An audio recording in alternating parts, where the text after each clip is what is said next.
여러분의 오픈GL ES 2.0 프로그래밍 역량 향상에 조금이라도 도움이 되고자 영상을 준비했습니다. 지난 시간에는 우리가 만든 모델의 움직임을 줘봤습니다. 간단하게 이렇게 이동시켜 봤죠.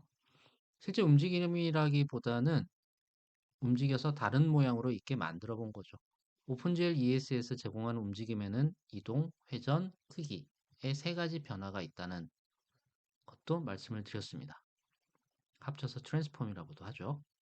이제는 우리의 모델의 연속적인 움직임을 제공해 보겠습니다. 단순히 움직임만 주는 것이 아닙니다. 자동으로 혹은 어떤 트리거에 의해서 반응해서 우리가 원하는 형태대로 움직이도록 할 수 있습니다.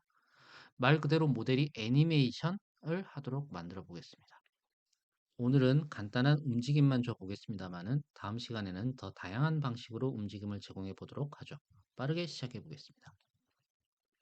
이번 이야기에서는 지난 시간에 만든 트랜스폼을 연속적으로 적용해 보겠습니다. 이런 연속적인 트랜스폼을 애니메이션이라고 합니다. 이 애니메이션에 대해서 간단하게 살펴볼 거고요. 또 애니메이션의 간격을 결정해주는 여러 속성들, 즉 인터폴레이션이라는 것에 대해서도 알아보겠습니다. 그리고 여기까지 이해된 것들을 간단하게 실습해 보도록 하겠습니다. 애니메이션은 이렇게 그림에서 보이는 것처럼 움직이지 않는 물체를 움직여서 프레임별로 촬영하는 기법을 말합니다. 이 프레임들을 연속으로 보면 피사체가 움직이는 것처럼 보이게 되죠. 우리가 어릴 때, 저도 연식이 그렇게 오래되지는 않았지만 어릴 때 이런 장난을 하는 친구들이 있었죠. 책의 모서리 부분에 연속적으로 그림을 그리는 겁니다. 그리고 책장을 빠르게 촤락 넘기면 마치 이 그림이 움직이는 것처럼 보이는 거죠. 이게 바로 애니메이션입니다. 현실에서도 영화나 동영상 역시 각 프레임을 찍어서 연속적으로 돌리는 형태죠. 이렇게 연속적으로 움직이는 것처럼 보이게 하는 것을 애니메이션이다 라고 합니다. 앞서 우리가 배운 트랜스폼을 각 프레임마다 다르게 적용해서 레코딩하게 되면 마치 연속적으로 움직이는 것처럼 보이게 되는 거죠. 이 애니메이션이 얼마나 부드럽게 움직이냐를 결정하는 요인은 두 가지입니다. 먼저 초당 얼마나 많은 프레임이 그려지느냐라는 겁니다. FPS라고 말하는 거죠. 보통 이제 30 FPS 정도, 즉 1초에 30장의 프레임을 그리도록 합니다. 일반 애니메이션은 24 프레임 정도 그리지만 빠른 속도가 중요한 어떤 게임 같은 경우에는 최대 120 프레임까지 지원하기도 합니다. 또 하나의 요인은 프레임당 그림이 움직이는 거리입니다. 이거는 움직임의 자연스러움을 결정하게 됩니다. 하나의 프레임과 다음 프레임 사이의 그림의 움직임이 크면은 당연히 어색하게 느껴지겠죠. 따라서 프레임당 그림의 움직임이 변화가 적은 편이 더 부드러운 움직임을 보장하게 됩니다. 사실 이 둘은 서로 보완 관계에 있다라고 볼 수도 있습니다. 프레임이 그려지는 횟수가 적을수록 당연히 프레임당 그림이 움직이는 거리는 멀어지겠죠. 얘가 많아지면 움직이는 거리는 줄어들게 되겠죠. 왜냐하면 어, 애니메이션이든 영화든 하나의 오브젝트가 특정 시간 안에 다른 모양까지 변해야 되는 거니까요. 그래서 둘은 서로 상관관계가 있다라고 보셔도 됩니다. 인터폴레이션이라고 하는 것은 애니메이션에 적용되는 시간 동안 애니메이션의 간격을 조정해주는 수치 보관기입니다. 어, 왼쪽에서 오른쪽으로 이동하는 이런 애니메이션이 있다라고 했을 때 이동 속도를 동일하게 하거나 혹은 빠르게 하다가 천천히 가거나 천천히 가다가 빠르게 가거나 뭐 이렇게 속도를 조절할 수 있는 것들을 인터폴레이션이다 라고 하는 겁니다. 이 그림에 보이는 것은 안드로이드에서 제공하는 여러 종류의 인터폴레이터들입니다. X축은 시간을 의미하고 Y축은 인터폴레이션 밸류죠. 뭐 리니어 인터폴레이션 요놈을 보시면은 특정 시간 동안 특정 크기만큼 계속 동일하게 올라가죠. 즉 인터폴레이션 밸류가 일정하게 증가하게 됩니다. 시간이 0에서 d만큼 이동할 때 인터폴레이션 밸류는 0에서 1만큼 크기로 이동한다고 생각하면은 좀 편하실 겁니다. 여기서 d초라는 거는 애니메이션이 발생하는 시간, 즉 듀레이션으로 생각하시면 되고요. 일반적으로 인터폴레이션 밸류를 0에서 1 사이의 변화값으로 지정해 놓으면은 노멀라이제이션 노멀라이제이션 되는 거죠. 이 값을 애니메이션의 최대 값에 곱해서 그 이동거리를 구할 수 있습니다. accelerate interpolator 그리고 decelerate interpolator는 서로 반대되는 그래프를 그리고 있죠.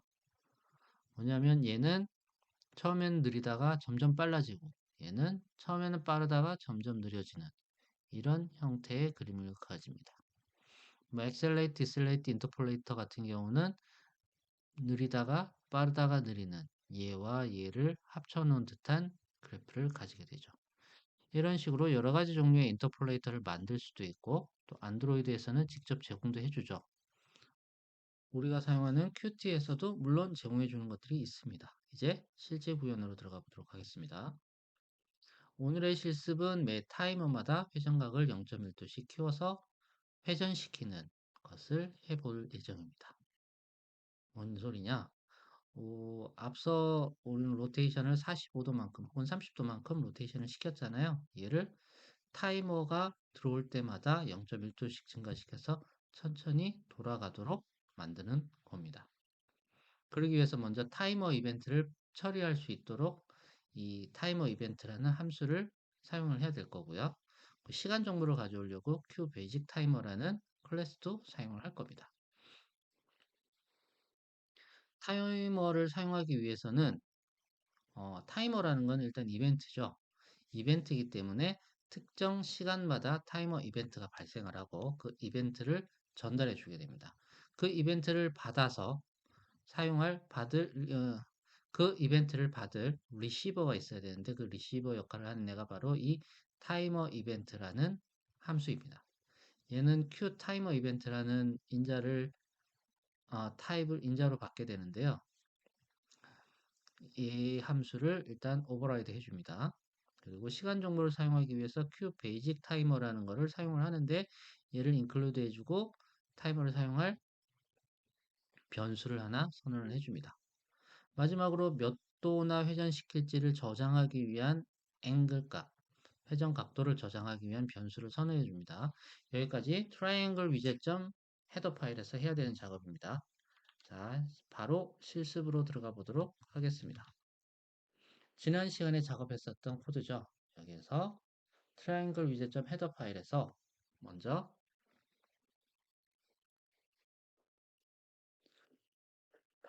타이머 이벤트라는 함수를 오버라이드 해줍니다.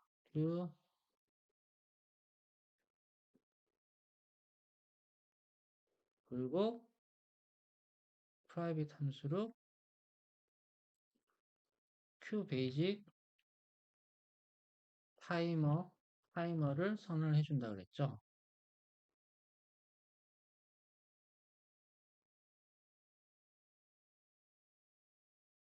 인클루드 당연히 해줘야 되고요. 그리고 마지막으로 앵글 값도 넣어줍니다. 베이직 타이머 인클루드 된 거 보셨죠? 자, 다음으로 당연히 초기화 해줘야 되겠죠. 생성자에서 변수 초기화를 해줍니다. 생성자에서 초기화 해줄 때는 당연히 앵글 값을 0으로 초기화 해줘야 되는 거죠. 헤더 파일에서 아이고 자 cpp 파일로 넘어왔습니다. 생성자에서 with 하이트를 넣어줬는데 여기에 앵글 값도 0.0으로 초기화를 해 줍니다. 다음으로 오버라이드 해준 타이머 이벤트 함수를 구현을 하는데 이 타이머 이벤트 리시버가 동작할 때마다 앵글 값에 0.1씩 더해 줍니다. 다가 360보다 커지거나 0보다 작아지면 다시 0으로 초기화해 주는 거죠. 0보다 작아지는 경우는 없겠죠. 하지만 만약을 위해서 선언을 해줍니다. 여기까지 작업해 보도록 하겠습니다. 자, 마지막에다가 void 이제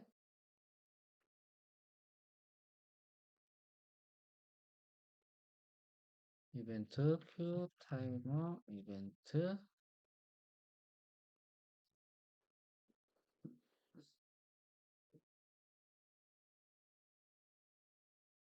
앵글 값을 0.1도씩 올려주다가 만약에 앵글이 왜 0이라고 안 하냐면은 뭐 0이라는 숫자 자체에 오류가 있을 수 있기 때문에 아주 작은 숫자인 0.01을 사용을 하는 겁니다. 대신 360도보다 커지면 어떻게 하느냐? 앵글을 다시 0으로 초기화해 주는 겁니다. 하고 나서 업데이트를 해주면 다시 페인트 GL이 불리겠죠. 이 파라미터 1을 사용을 하지 않았다고 지금 오류가 나고 있습니다. 그럼 지워줘야죠. 자, 이렇게 타이머 이벤트까지 만들었어요. 다음에 해야 되는 거는 타이머를 시작을 해줘야겠죠. 타이머를 시작을 해줘야 되기 때문에 어, 화면 구성이 바뀔 때마다 시작하도록 리사이즈 GL에서 이 타이머를 시작을 해줄 겁니다. 마치 스탑워치에서 시작 버튼을 누르면 시간이 흘러가는 것처럼 타이머도 여전히 스타트 함수를 호출을 해 줘야 됩니다.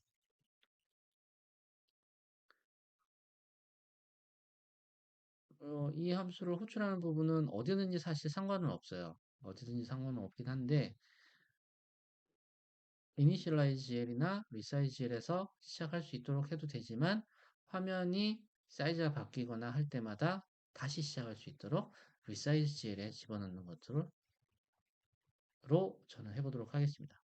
그리고 이 스타트 함수의 인자는 10하고 this를 넣었는데 얘는 뭐냐면 10ms마다 this 현재 오브젝트의 타이머 이벤트를 발생시켜라 라는 이야기입니다.